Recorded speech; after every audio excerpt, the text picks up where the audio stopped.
coñecemos, Sí, Miguel? bastante, bastante. Sí. Non sei cantos anos podemos calculalo. Eu debía de ter... Non Eu botes son contas, discípula non de botes Miguel, contas. con gran honor. Foi un mestre Con gran para placer. min e eu creo que para todos os que fomos discípulos del.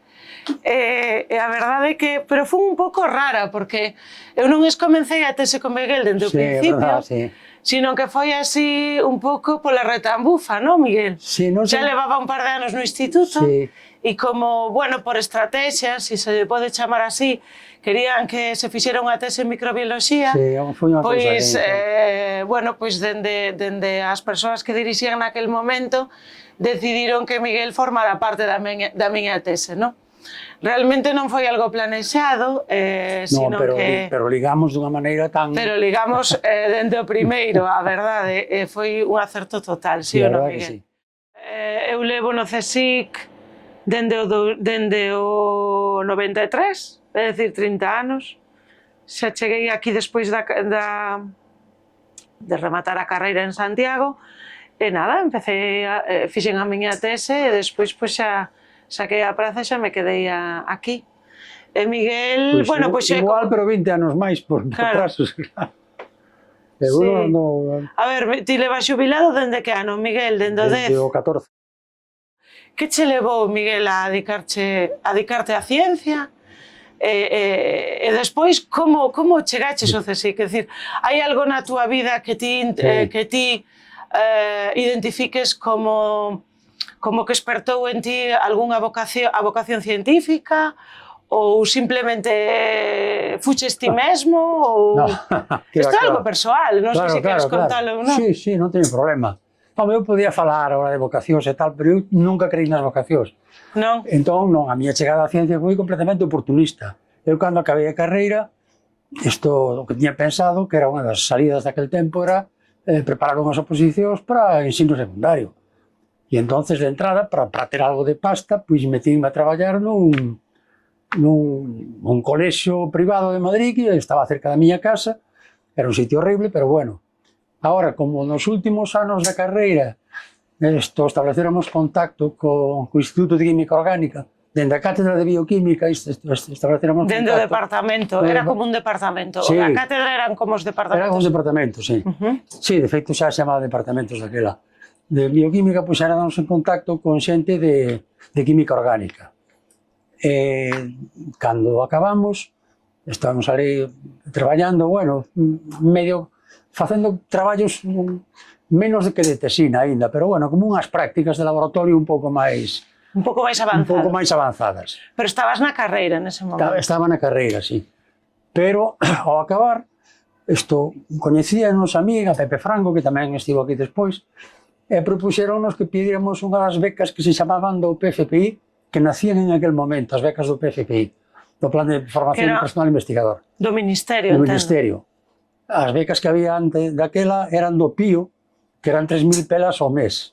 Eran moi pouco atractivas e eu non o tiña pensado pedir ninguén. Pero de repente as do PIO, as do PFPI foron de 10.000. E entonces era un salto cuantitativo. E estábamos falando de que ano, Miguel? Importante, isto no 1968-69. Entón, eu pedina por a ver se caía, deronma, e entonces, pois, deronme un tema de tese e empecé a fazer a tese. Caí na investigación por iso. É dicir, foi unha oportunidade. Foi un problema de oportunismo. Acepto que haxa xente que teña vocacións definidas, pero eu estou completamente convencido de que se me meto en calquera outro tema, houbera tido o mesmo interese que no que me metín. Que non fora a ciencia. Que non fora a ciencia, sí. E química orgánica pola oportunidade tamén? No, bueno, a mí dentro da bioloxía sempre me gustou. Eu sempre teño moito respeto pola bioloxía de bota, pero eu sempre fui máis de bata. Eu tamén.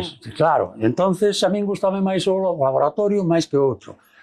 Máis que o campo. Claro, máis que o campo. E dentro desto, eu veía que a bioloxía necesitaba, naquel momento, eu veía que tiña pouca componente das ciencias, digamos, duras.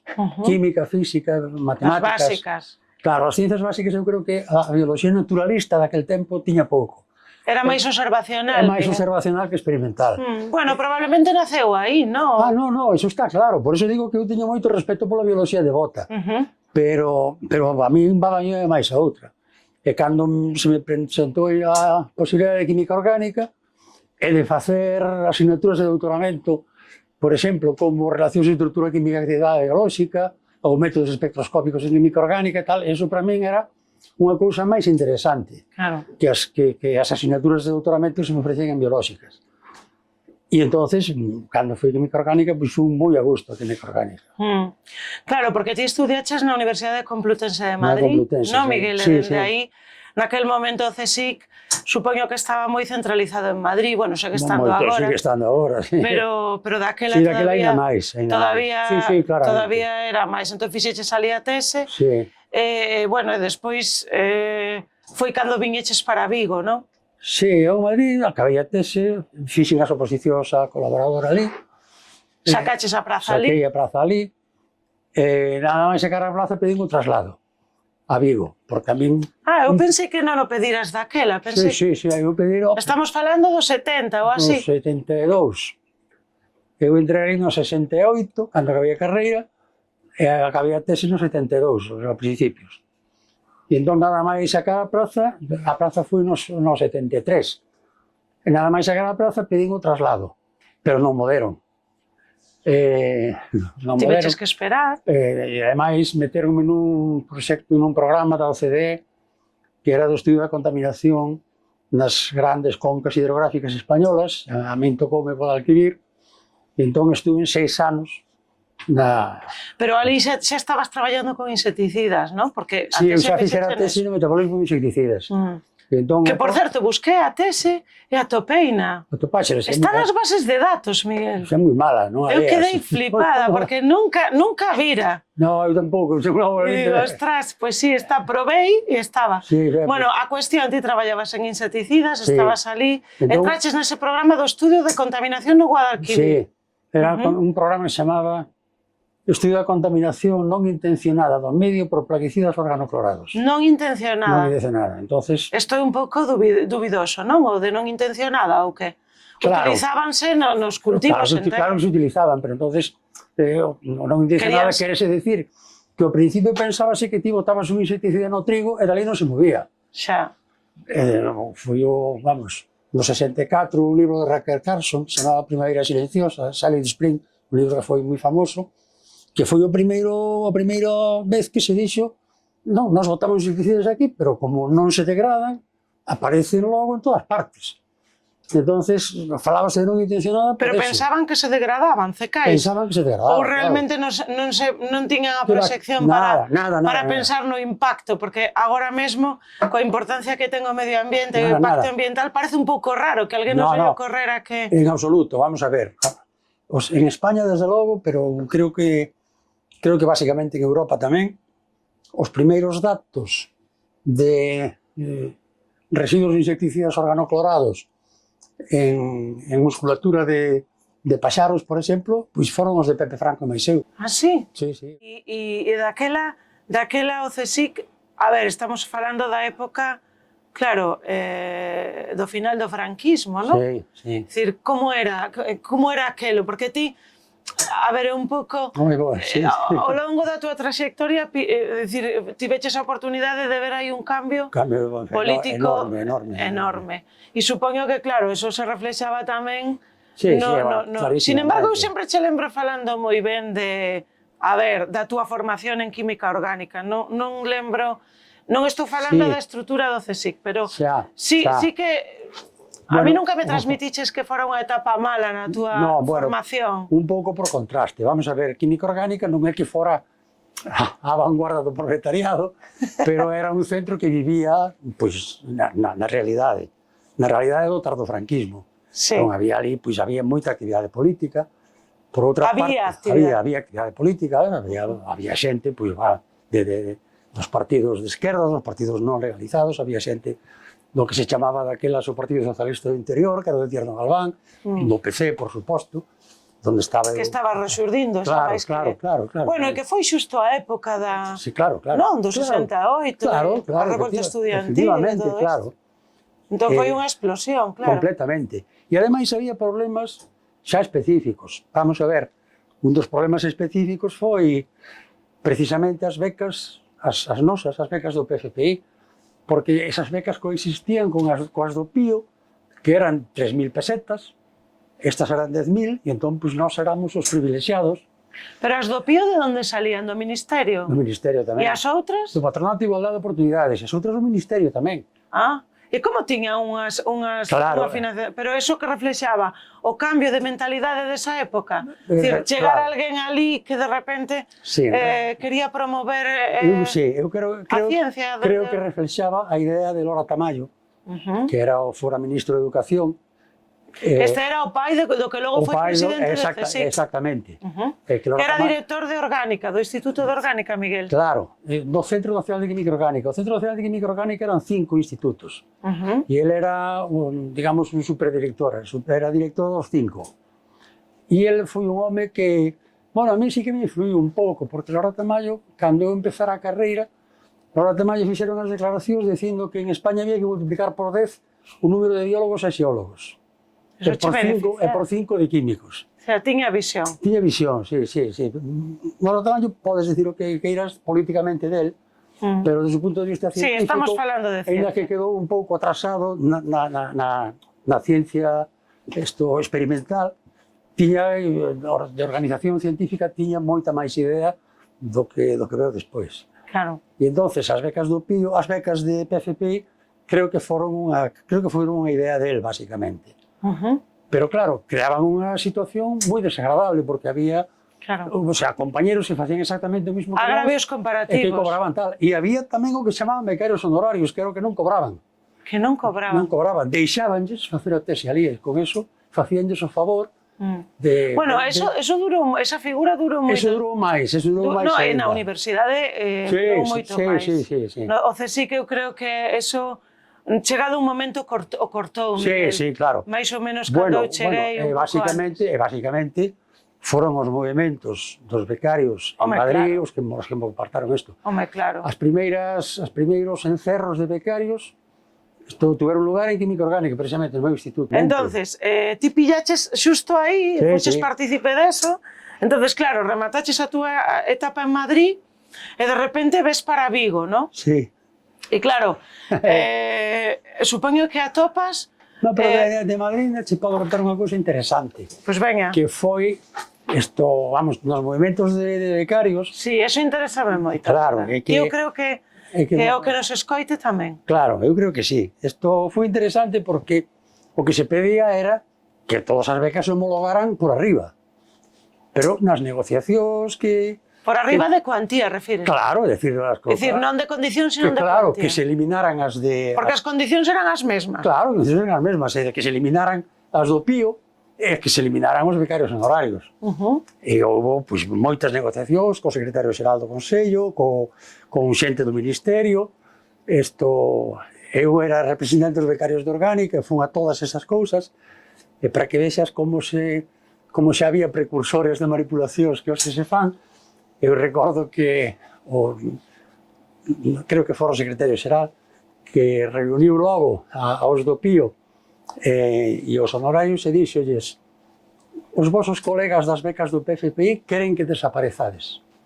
Nós dixéramos que queríamos que desapareceran esas becas, pero non os becarios, claro. Dicía, queren votarvos.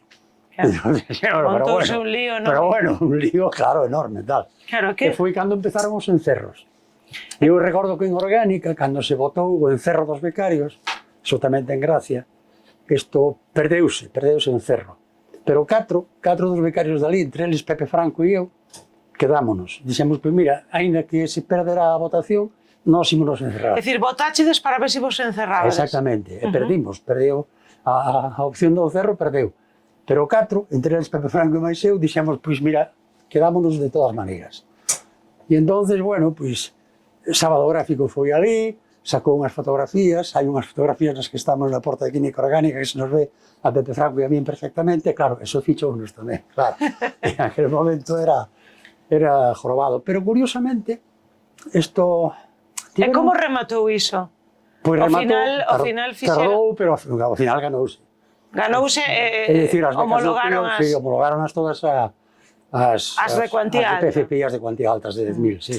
A verdade é que o problema das becas dos predoctorais, en xeral de todas as becas, durou décadas. Durou décadas, claro, Eso claro. é un problema Aquelo foi o perpetuo. principio, gañouse Foi o esa etapa, principio. pero logo Sí. houve moitas máis. Eu ainda funda a xeración de 9 anos becarias, sin Claro, comenzar. claro. Agora xa non, agora xa dende hai tempo, as becas predoutorais son contratacións, entonces, Sí, bueno, sí, non sí, teñen sí. a mesma condición, pero bueno, o caso é que para conseguir as cousas, ao final... Pero fíxate, nós pedíamos que se fixeran contratos en vez de becas. Pedíamos que se anudaran a que se fixeran contratos. Eso era imposible, non? Era imposible. Pero que os contratos que se facían no Consello en aquel momento, que eso tamén houve un contencioso administrativo dos becarios que se gañou, a última cláusula do contrato de investigación, a última cláusula decía que a parte contratante reservaba o dereito da interpretación de todas as cláusulas anteriores. Ostras. Entonces, claro, eso era imposible. Era un completo disparate, pero fíxadevos que en pleno franquismo o contencioso gañouse, Sí. Eso desapareceu, sí. Home, bueno, que era unha coña. Sí, totalmente. Esa cláusula era unha gracia, non? Totalmente. Bueno, o sea que esa etapa, cantos anos durou? Bueno, aínda, non? Toda a tese. Aínda, sí, hasta o 76, máis ou menos. E despois viñeches para Vigo, No 76, e en Vigo, precisamente. no 76, e En que Vigo- atopaches, Miguel? En Vigo foi como entrar no túnel do tempo, Para atrás. para atrás. Vamos a ver, este era un instituto, un pouco fastidiado de decirlo, pero vamos a ver, isto aquí estaba feito a que circulara a publicidade política por encima dos laboratorios e tal. Era un momento Claro. de cambio Aquí- político que aquí non se Aquí vivía. traíancho así, ocultamente. De medo. Logo aquí había, pois, 4 departamentos que herméticos, é dicir, Non había interrelación. non había interrelación, interrelación epistémica ninguna, e a persoal fría. Este centro, que é unha das cousas chamativas que me chamou a atención cando cheguei aquí, era que facer unha tese, o sea, que alguén que estuvera aquí como becario, que había becas aquí, había as de Diputación, nada máis. As becas... E poucas, supoño, non? Poucas. E as becas... Bueno, era un centro pequeno, non, Era un centro Miguel? pequeno, sí. Ainda pero... non explotara, como digo. No. Pero Ainda aquí non- as becas do PFPI nin se coñecían prácticamente. chegaban. Non chegaban, pero porque non se pedían. Pero porque aquí considerábase que facer unha tese era un exercicio de individualismo insolidario cos obxectivos do centro. Ah, sí? Porque os obxectivos do centro, que se chamaba Instituto de Investigacións Pesqueiras, non mariñas, era a defensa dos intereses pesqueiros. Léase da industria da pesca. Sí. Entón, dedicarte a outra cousa, pois era ser insolidario co instituto, cos intereses do instituto. E iso, claro, por exemplo, Miguel e máis eu, e máis Pepe Franco tamén, que viñamos con outra educación, dixemos, pero bueno, pero isto é unha coña, non? Sin embargo, algún dos pioneiros da casa, do instituto, nos lle chamamos a casa, sempre, Sí, Miguel me entende, non facía investigación tan aplicada, non, Miguel, dos que estaban, no, por exemplo, Fraga. Os Pero, outros bueno, sí. É É dicir, Fraga. pareceme raro que dis, aínda que sí que é certo que este instituto, eso é o que di a historia, non é o que estás dicindo ti, naceu de alguna maneira... Bota un vistazo ao ritmo de produción de tesis. Sí, está claro. Está moi claro. Sí, eso é verdade, Eso- pero chámame a atención con algunhas persoas que había nese momento, sobre todo Fraga, non? Fraga, no, claro, vamos a ver. Pero bueno, Fraga era un e aquí había máis xente. Claro, a máis Fraga, como Bueno, era e un había tipo, unha misión, ao como era mellor. un tipo con prestixio, pois a Fraga non lle decían gran cousa, pero Fraga iba as campañas oceanográficas, non eran campañas oceanográficas, perdón, eran campañas pesqueiras nas que o papel de Fraga, e iso Fraga dixo a mí moitas veces, o papel de Fraga era donde eles botaban a rede, el miraba parámetros oceanográficos. Pero a prioridade era a rede. Pero o prioritario era a rede. E cando Fraga suxería, home, aquí hai unha corriente que, mira, pasa por 3 grados máis oeste. E dice, no, pero aí non hai pesca. Entonces, Sí, había... claro, xa Fraga respetaban, non se metían con él, pero non se facían caso.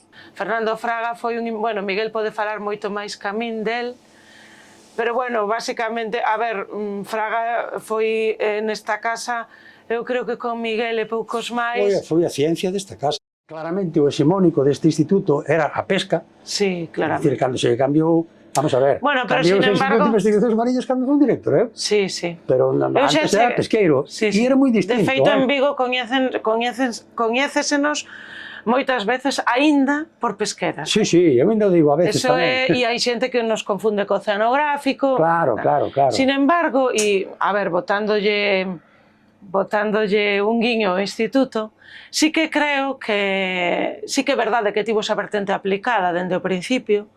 Despois eu creo que se foi desenvolvendo, non, Miguel, sí, de base. Vamos a ver. Despois foi chegando xente e tal. Pero vamos despois dou esa estrutura tan singular que ten o noso instituto, non? Sí, que a ti gustache, eu sei, non? Sí, a mí gusta que xenera interdisciplinaridade, claro, que xenera multidisciplinaridade. Tiña que xenerar moita máis, pero a verdade é que está ben. Aí está. E é singular no CSIC. A idea do instituto era moi clara, no? Que non era, a idea era de Andreu, realmente. Andreu, que era un home, pois tamén políticamente... Andreu era un investigador... O director de Barcelona, que foi o director de todo, de sempre. Pero a que se dedicaba, Miguel? Cal era a súa liña? Básicamente pesca. Pero tiña pasaba... Era do ICM, do de Barcelona. Sí, do de Barcelona, pero pasaba un pouco como a Lora. O sea, ideolóxicamente, todo reexitable que queiras, pero tiñas ideas claras desde o punto de vista da organización científica. Bueno, a ver, é que a ideoloxía, a verdade é que influe nunha carreira científica para min, na miña opinión, claramente. Pero, bueno, non ten por que influir, é dicir, se ti eres un científico bo, e tes visión, e che gusta o coñecemento, aí está. Se ti vas pola verdade, pois non... Non che ten que influir. Non ten que influir. Por eso que a política... É moi difícil, pero non tiña que influir. E eu teño algún exemplo de xente, pois eso, ideolóxicamente rexeitable, pero científicamente moi válida.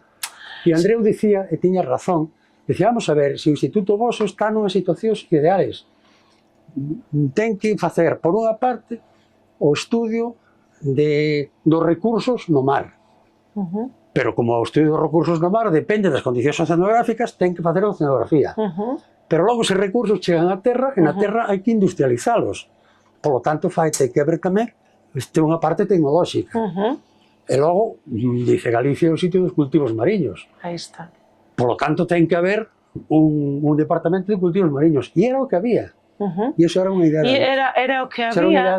Estamos falando dos anos 70 largos, non, Miguel?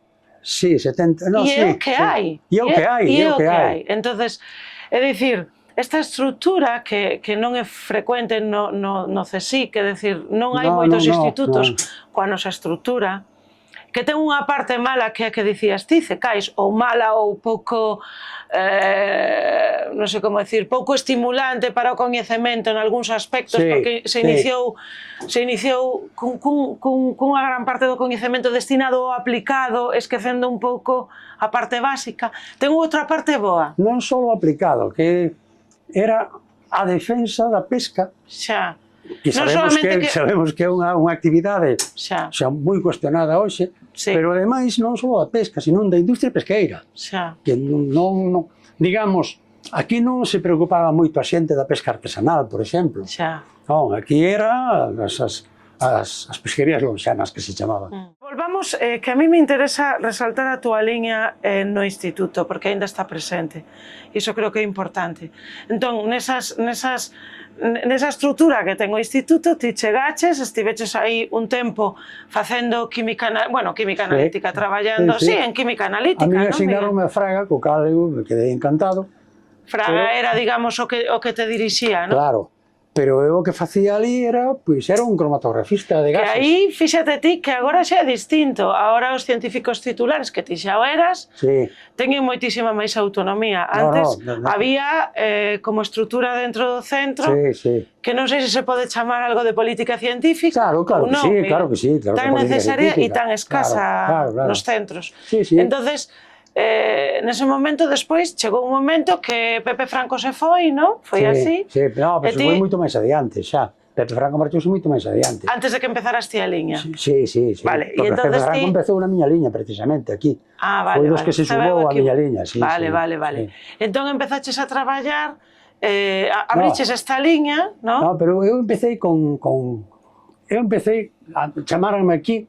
Vamos, deron o traslado porque eu sabía cromatografía de gases como o Pepe Franco, e entón era un analista de cromatografía de gases, e que o que tiña que facer era microcontaminantes no mar Galego. Vale. Entonces, eso, pues, asignaronme a Fraga. Fraga, pues, aceptou a cousa, dixo, moi ben, empezamos a traballar, e ao cabo de un pouco máis dun ano, vimos que os microcontaminantes no mar Galego, pues, prácticamente non había, porque con atraso, tanto agrícola como industrial de Galicia, que iba a haber aquí microcontaminantes, bifenilos policlorados, herbicidas clorados e tal, nada. Entonces era unha ridiculez. E eu dixenlle a Fraga, isto non ten interese ningún. En cambio, aquí temos cocedeiros, conserveiras, asteleiros, farilleiras que están botando todos os residuos ás rías con toda liberalidade. Por que non se fala un pouco, por que non se traballa nesto, E aí comezou a macrocontaminación. E díxome Fraga, home, tes razón. Dixo, mira, eu teño aquí un traballo que non seguiu, enseñou un traballo sobre precipitación de proteínas nas augas de cocción de mexilón. Era de industrias pesqueiras, Miguel? Non, daquela revista que había? Non era de industrias pesqueiras, non. Fora dunha revista francesa, xa publicaron na revista francesa. E ele propoñía a recuperación das proteínas. Porque facía a composición da auga de cocción. Facía a composición da auga de cocción. Era auga de cocción de mexilón. Era de cocción, e entón sabía que acidificando, pues caían as proteínas ali, entonces tal. Pero díxeme, pero aquí, nesta auga, hai moito glucósino. Entonces eu creo que sería se se conseguira fermentar o glucósino. E aí empezaste. E aí dixen, pues pareceme moi boa idea, dixo Fraga, pues eu apóyote.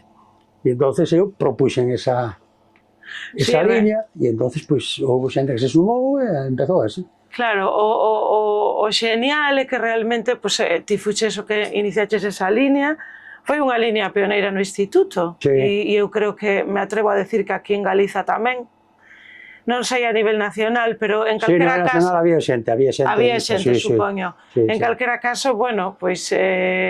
eso que ao principio se preocupaba, eu penso que a poucos ou mellor a menos xente da que lle debería de preocupar, pois rematou sendo unha preocupación preocupación mundial, non? E hoxe está realmente nos planes de I+D como prioridade en todas partes.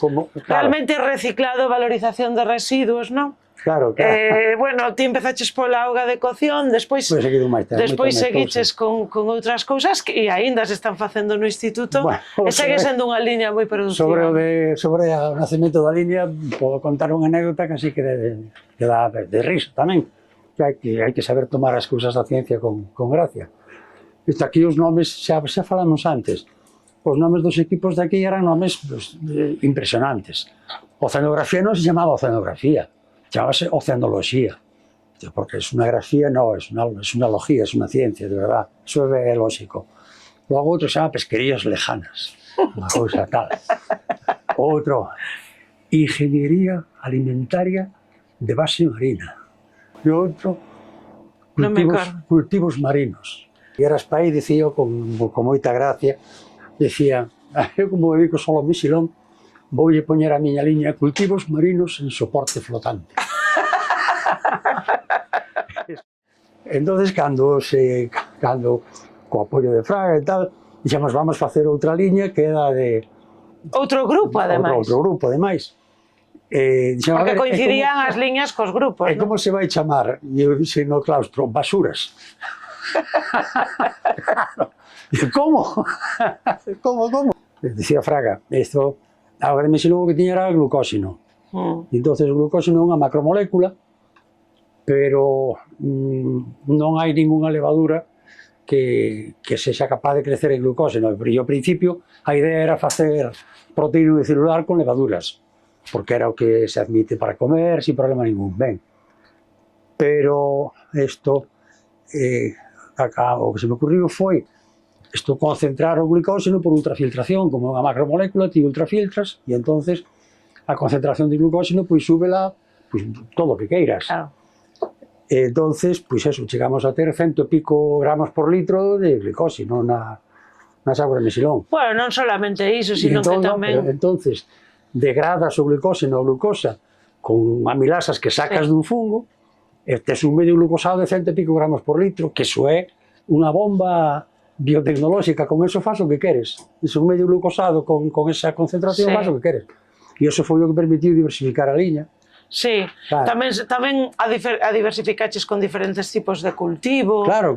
Cultivo en estado sólido, en estado líquido. Claro, sí. E despois desembocou xa nos teus últimos anos aquí, pois no aproveitamento, máis directo, xa. Máis directo, sí. Non tanto sulfato, hialurónico, é dicir, non tanto procesos biotecnolóxicos, sino un aproveitamento directo de descartes ou... Sí, porque empezou a haber a posibilidade de que os pesqueiros se tomaran en serio traer os residuos aquí en vez de tiralos no mar. E eu tiven a sorte tamén de estar no principio desa segunda liña. Claro, estiveches aí. E realmente había un problema enorme en Vigo, no Porto, lembras? Eran toneladas de residuos diarios.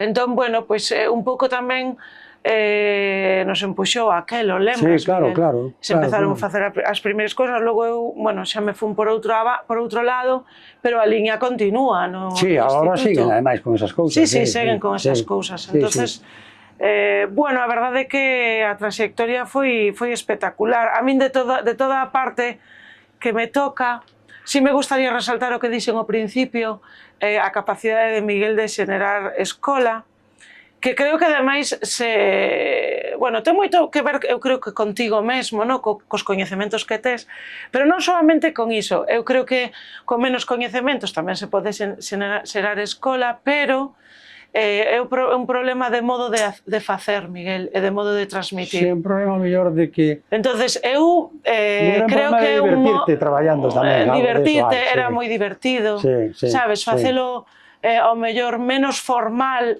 non entendendo a formalidade como a falta de rigurosidade, sino menos formalidade no modo de... con rigor, claro. Aí está. Entonces, na menos formalidade había moitísima discusión, que a mellor a discusión era tomando un café ou ceando ou botándonos unhas risas no laboratorio ou incluso levar a mente a esa parte cando discutes medio disparatada, non? Sí, claro. Que ás veces son xeración de ideas, non? Claro. E iso faise menos. O brainstorming que din os ingleses. O brainstorming, porque dos proxectos que ti levaches a cabo, Miguel, algún que che quedara máis na cabeza por calquera das razóns, é dicir, ou porque fora máis ambicioso ou porque fora un maior reto, ou porque respostara a sociedade, ou porque o disfrutaches máis, algún que sinales? Non, máis que proxectos, a mí gústame unha liña exactamente, o sea, a ver... É que a min concretar en proxectos tamén, eu estou de acordo contigo. E logo, dentro de proxectos, pois, fitos concretos. Aí está. E eses fitos concretos normalmente sempre era cando algún fenómeno biolóxico podíamos encaixar nunha ecuación, nun modelo matemático. Eso era o gustazo. Claro. Bueno, porque era un gustazo porque ao final... Pero a ti tamén che gustaba, non me digas a min, a ti tamén. Eu son apasionada tamén, se o sabes. É dicir, gústame a ciencia moito, como ben sabes, e a bioloxía máis. Bueno, porque ao final é a maneira de explicalo, non, Miguel? Galileo decía, la naturaleza está escrita en lenguaje matemático. Sí. Tiña razón.